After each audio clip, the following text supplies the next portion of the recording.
Y hoy quiero hablarles sobre un tema que con frecuencia las personas me consultan y tiene que ver con las palpitaciones, un síntoma frecuente a veces en la juventud, a veces en la edad madura y con bastante frecuencia a medida que avanza la edad. El síntoma de las palpitaciones es algo que es motivo de preocupación. Pero entonces vamos a ver qué llama la gente palpitaciones. Las palpitaciones son la percepción consciente de los latidos del corazón. En condiciones normales, el corazón late todo el tiempo que dura nuestra vida y nosotros rara vez nos percatamos de que esto está pasando. A veces cuando caminamos rápido, subimos unas escaleras o aumentamos cualquier tipo de actividad física, sentimos pues los latidos del corazón y la fuerza con la cual ese músculo maravilloso bombea nuestra sangre. Sin embargo, en condiciones normales de reposo, pues uno rara vez le presta mucha atención al corazón. Pero llega un momento en que a veces, sin uno darse cuenta, aún en reposo, uno siente los latidos del corazón y siente que son como más rápidos, como un pulso más rápido, ¿no? Se siente en los pulsos periféricos, uno se toca la arteria radial en la muñeca y puede, pues francamente, ver cómo en vez de unos 60, 70, 80 latidos por minuto, uno puede tener 120 latidos por minuto. Lo puede sentir también en los vasos del cuello, en la carótida, en cualquier arteria periférica, en la femoral. Pero más importante es que uno siente también el ruido, ¿no? El tum, tum, tum, tum, tum. Y la sensación de peligro, porque uno siente como que eso es anormal y eso angustia.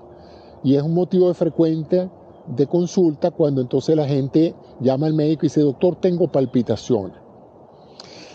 Las palpitaciones pueden ocurrir en cualquier momento, como dije, por razones fisiológicas, es decir, porque el cuerpo necesite una mayor oxigenación en los tejidos por aumento de la demanda de oxígeno, y entonces se mandan señales al corazón que estimulan la frecuencia cardíaca. El corazón normalmente bombea un volumen de unos 60, 70 mililitros con cada contracción de los ventrículos, y de esa manera mantiene lo que se llama un gasto cardíaco, es decir, un volumen circulante de unos 3-4 litros cada momento. Se produce lo que se llama el gasto cardíaco, que es la multiplicación de ese volumen por contracción multiplicado por el número de contracciones por minuto. Entonces, de esa manera, pues, se estima el gasto cardíaco. Ese gasto aumenta cuando se necesita más oxigenación en los tejidos o disminuye cuando no se necesita y el corazón tiende a guardar reposo y a operar con menor frecuencia. No solamente el corazón utiliza la frecuencia para aumentar el gasto cardíaco, sino que también utiliza algo que se llama la contractilidad. Como toda bomba, el corazón puede o bombear más cantidad de líquido o bombear más cantidad de veces. Entonces, el bombeo de más cantidad de veces de sangre se llama taquicardia, o el aumento de la frecuencia cardíaca se llama taquicardia, y el aumento del volumen circulante es el inotropismo cardíaco y se compone, como dije, del gasto cardíaco. Hay una mayor contractilidad, el corazón se exprime más, el músculo se contrae más y más sangre sale del corazón con cada latido. Y esto, pues, evidentemente se hace perceptible al ser humano, y por eso, pues, que hay que personas se sienten ese tropel de caballo agitado en el pecho y en los vasos sanguíneos producto de ese aumento del gasto cardíaco por efecto de eso. Si el pulso, entonces, esa onda de pulso mecánica producido por la eyección de sangre del ventrículo es lo que genera la onda de pulso que se detecta en las arterias periféricas. Entonces, ¿qué pasa? Que ese pulso puede ser regular. ¿Qué es regular? Bueno, que late, vamos a poner, en condiciones normales, 70, 80 latidos por minuto. Vamos a poner que hay una pequeña taquicardia porque se necesita más sangre circulante. Bueno, se aumenta, vamos a poner a 90, 100 100 latidos por minuto. Pero el pulso es regular, el intervalo entre cada latido es regular, no cambia mucho. Entonces se habla de una taquicardia sin mayor alteración del ritmo o una taquicardia regular. Cuando los intervalos entre intervalo de pulso y intervalo de pulso cambian, entonces uno empieza a hablar de una arritmia o una taquiarritmia. La taquiarritmia es una taquicardia, un aumento de la frecuencia cardíaca, donde además de aumentar la frecuencia cardíaca, el ritmo de la frecuencia se altera. A veces se adelanta, a veces se recorta, etcétera, ¿no? Y hay pues diferentes tipos de arritmias. Algunas son transitorias, otras pueden volverse caóticas en algo que se llama la fibrilación. La fibrilación es cuando el músculo, en vez de contraerse al unísono en forma organizada, se contrae anárquicamente, en forma desorganizada. Y esa anarquía de la contracción se traduce en una ineficiencia de la bomba cardíaca, lo cual hace pues que la persona tenga una insuficiencia cardíaca aguda porque el corazón no le está funcionando. Para aquellos que aman las máquinas automotrices, imagínense pues que el corazón es como un motor, ¿verdad? La frecuencia cardíaca sería como las revoluciones por minuto de ese motor. Si ustedes lo aceleran, pues el corazón, ese motor de gasolina, consume más gasolina, bombea más a través de los cilindros. Los cilindros se mueven con mucha frecuencia.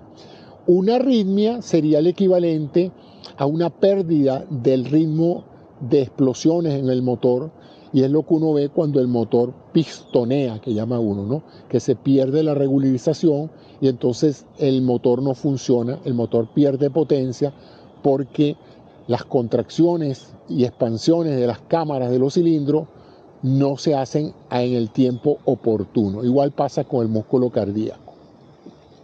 Ok, bueno, entonces la arritmia es básicamente una alteración del ritmo cardíaco que puede ser acelerada, lo que se llama una taquiarritmia, o puede en ocasiones ser lo contrario, que la frecuencia cardíaca baje mucho y se llama una bradicardia. Entonces, bradicardia es un enlentecimiento de la frecuencia cardíaca, taquicardia es un aumento de la frecuencia cardíaca.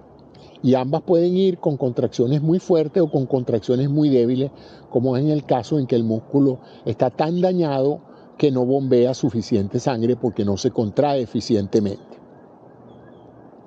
Entonces ahora déjenme explicarles un poquito cómo es eso de que el corazón se contrae, de dónde viene esa señal eléctrica que hace que el músculo se contraiga.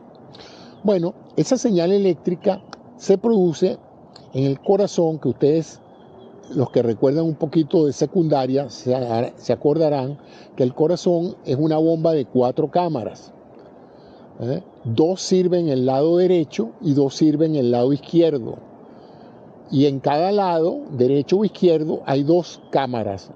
La chiquita, receptora de la sangre, se llama aurícula. Y la que propulsa la sangre se llama ventrículo. Entonces la sangre llega al corazón por las aurículas y de allí pasan al ventrículo, y el ventrículo, cuando se contrae, lo proyecta, lo lanza hacia la periferia, sea pulmonar o hacia la periferia del cuerpo. Entonces esa es la circulación. Pero para que todos esos eventos acontezcan en forma periódica, organizada, hay unos tejidos dentro del corazón que forman parte del mismo músculo, que se han especializado en producir unos potenciales eléctricos en forma periódica. A estas fibras musculares especializadas en descargar eléctricamente con cierta periodicidad se les llama marcapasos. Entonces todo corazón tiene 2 principales marcapasos, uno en la aurícula y uno en la unión entre la aurícula y el ventrículo. El primer marcapaso, que es el que está en la aurícula, es el primer encargado de generar el potencial eléctrico que hace que la aurícula se contraiga. Cuando la aurícula se contrae, la sangre pasa de allí hacia el ventrículo. Y luego, una vez que está en el ventrículo, viene un segundo impulso eléctrico, que es el que hace que el ventrículo se contraiga y que salga la sangre del ventrículo para repetir el ciclo. Es como un motor de dos tiempos. El primer tiempo contrae la aurícula, el segundo tiempo contrae el ventrículo. Y esos impulsos eléctricos lo genera ese tejido que se llama el nodo sinusal y el nodo auriculoventricular.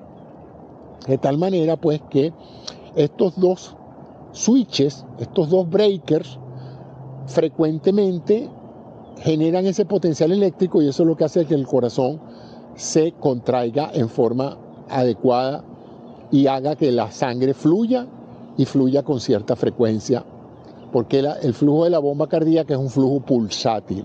Acontece en un instante de tiempo, luego se relaja, luego viene de nuevo la onda de pulso. Bueno, con esto lo que les quiero decir es que si hay algo que le pase a esos dos disparadores, a esos dos marcapasos naturales, que haga que ellos no se comporten en forma normal, evidentemente ellos no van a funcionar y por lo tanto ellos van a ser los responsables de las arritmias.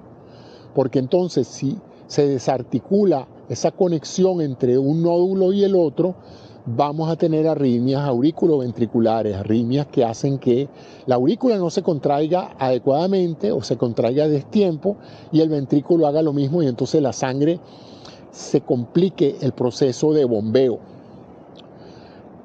La sangre es un tejido en movimiento, la sangre tiene el plasma, que es donde nadan todos los glóbulos rojos, pero tiene una cantidad de elementos que son los glóbulos, masivamente los rojos, pero en menor cantidad los blancos, y además están las plaquetas.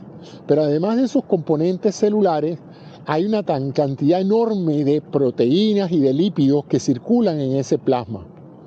Y en ciertas condiciones, esas irregularidades de flujo, esa turbulencia que se puede producir con una arritmia cardíaca puede generar trombos. Trombos son bloques de sangre coagulada que en un momento dado pueden tapar una arteria, ¿verdad? Entonces, uno de los mayores problemas de las arritmias es la trombosis, que en el corazón arrítmico, en el corazón que se está contrayendo en forma irregular, se produzca un trombo que salga disparado del corazón y se vaya hacia el cerebro y produzca un accidente cerebrovascular, por ejemplo, un infarto al cerebro. O que se vaya hacia una coronaria y produzca pues también un infarto miocárdico, o que se vaya a cualquier otra parte del cuerpo, que se produzca un infarto pulmonar, porque entonces el trombo sale del ventrículo derecho y se va hacia la circulación pulmonar y tapa un vaso pulmonar. De tal manera de que, como verán, una de las complicaciones importantes de las arritmias tiene que ver con la insuficiencia cardíaca, o sea, con la incapacidad del corazón de bombear efectivamente la sangre que necesita el cuerpo, pero también con la posibilidad de trombosis y de embolismo. El embolismo es cuando el trombo se despega de la cavidad cardíaca y se va hacia la periferia y eso se llama embolismo. Se forma un émbolo. Entonces, bueno, eso le da una idea de que las arritmias, una vez que empiezan a manifestarse, puede ser tan tempranamente con palpitaciones muy rápidas, es importante que usted acuda a un cardiólogo que le haga un electrocardiograma. En ocasiones, cuando se le hace el electrocardiograma, pues no se documenta bien la arritmia. En ese momento, como sucede muchas veces cuando uno va al mecánico, que cuando le habla de la falla y el mecánico le mete la máquina para ver la falla, no la encuentra. Bueno, igual pasa a veces con este tipo de arritmias que se producen, pero justo cuando usted va al médico a que se la evalúe, la arritmia desaparece.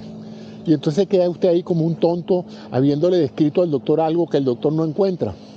Entonces, en ocasiones, una tecnología que en una época se llamó Holter, porque así se llamaba el aparato, pero básicamente es una grabadora de las señales eléctricas del corazón que se le da a usted por un término dado, unas 24 o 48 horas, y entonces con esa grabadora usted usa esos electrodos puestos ahí como si le estuvieran haciendo un electro constante por un día entero para ver en qué momento del día y bajo qué circunstancias su corazón entra en arritmia. Y de esa manera el cardiólogo puede establecer claramente cuál es la naturaleza del problema, cuándo acontece, si usted estaba haciendo ejercicio cuando le dio la arritmia, si le dio mientras estaba dormido, si le dio mientras estaba comiendo, si le dio más bien en la noche o en la mañana o después de tomar su medicamento, etcétera, ¿no? ¿Cómo se controlan las arritmias? Bueno, eso es toda una especialidad dentro de la cardiología, pero las arritmias usualmente se controlan con medicamentos que se llaman antiarrítmicos, porque ayudan a que el corazón retome su ritmo normal. Hay un tipo especial de arritmia que es la taquicardia supraventricular, que es cuando el corazón se mantiene agitado por mucho tiempo, básicamente porque la aurícula tiene una frecuencia cardíaca diferente al otro nodo, y entonces la aurícula vive produciendo una señal muy rápida que se propaga al ventrículo, y entonces la persona puede pasar a veces hasta horas con una frecuencia cardíaca alta aún estando en reposo. Como les dije, las palpitaciones, si usted está haciendo ejercicio, pues son normales, es lo que se esperaría. Pero toda persona que en un momento dado, en condiciones normales o con la toma de algún medicamento o alguna situación especial, se le aumenta su frecuencia cardíaca y no baja, a pesar de usted estar tratando de guardar reposo, es motivo para que usted consulte con un médico si eso se hace algo consistente. Durante ciertas intoxicaciones y ciertos medicamentos pueden producir también cambios en el ritmo cardíaco, y es importante entonces que usted consulte con un cardiólogo. Entonces, bueno, con esto he querido darles así una suerte de brochazo mientras yo hago ejercicio, precisamente para que no me den síntomas cardiovasculares. Estoy haciendo algo de ejercicio hoy aquí, pedaleando aquí en mi triciclo, y esta tarde pues alguien me mencionó que su papá tenía fibrilación auricular, que es precisamente uno de los tipos de arritmia en la cual la aurícula entonces, en vez de contraerse rítmicamente en forma organizada, sufre una arritmia importante, que es lo que uno llama fibrilación, y ella pues lleva un ritmo anárquico que cuando se propaga al ventrículo pues genera también un problema de eficacia, de eficiencia de la contracción cardíaca. De más está decirle que si el corazón no bombea adecuadamente, usted empieza a ser progresivamente incapaz de realizar ciertas actividades físicas, porque si las realiza, su corazón entra en insuficiencia. Y si esta se hace muy severa, pues entonces va a estar peor, porque el corazón no va a poder ni siquiera mantener el flujo sanguíneo en condiciones de reposo. Y ya en esos casos, pues usted puede estar en necesidad de tratamientos más agresivos, como puede ser incluso un trasplante de corazón. Entonces es importante que usted evalúe eso, ¿no? Ciertos infartos en ciertas regiones del corazón pueden afectar el sistema de conducción y producir arritmias también. Y la arritmia, por supuesto, la fibrilación ventricular eventualmente puede generar una anarquía tal de la contracción ventricular que genere un paro cardíaco por arritmia, que usted lo ve en esos pacientes donde